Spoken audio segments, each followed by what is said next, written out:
Good day, children. This is your teacher, Teacher Michelle. For today, we are going to classify and categorize sounds that we heard around us. Say yes if the picture has the correct sound and say no if it is not. The first picture is a dog. What is the sound of a dog? Is it arf arf? Yes, it is. You got it correct. Very good. The second picture is a motorcycle. What is the sound of a motorcycle? Is it broom broom? Yes, it is. You are correct. Very good. The third picture is a telephone. What is the sound of a telephone? Is it kring kring? Yes, you got the right answer. Very good. The fourth picture is a drum. What is the sound of a drum? Is it prrrt, prrrt? The correct answer is no. The sound of a drum is boom, boom.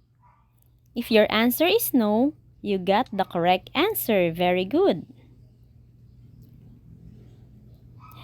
Now, what do you mean by soft sound?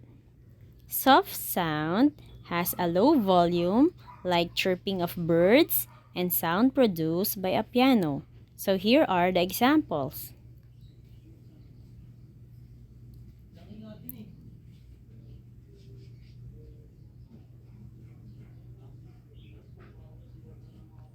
Next, we will go to loud sound.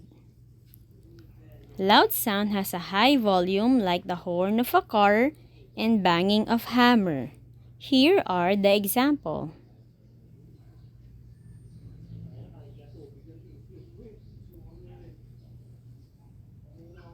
Now, write S if the object makes soft sounds and write L if it makes loud sounds. The first picture is the picture of a cat. Is it S for soft sound or L for loud sound? What sound that is it produce? Correct. Soft sound. How about the next picture? It's a bell. What sound it produce? Is it loud or soft? Correct. Loud. Next picture is a megaphone. What sound does it produce? Is it loud or soft? Correct. Loud sound. Next picture is a piano. The answer is S for soft sound. Next picture is a thunder. The answer is L for loud sound. Very good. The last picture is picture of a bee.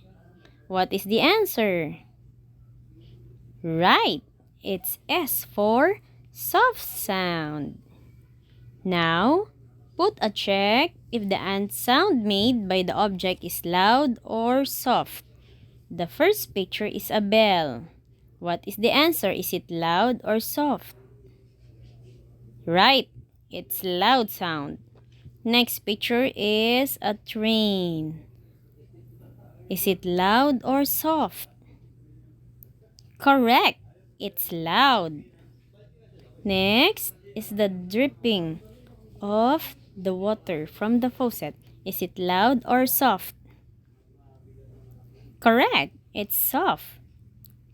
Next picture is a doorbell. Is it loud or soft? Right. It's loud.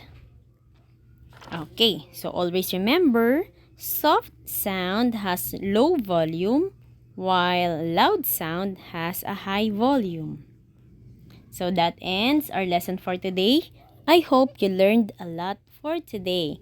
Thank you very much and bye-bye.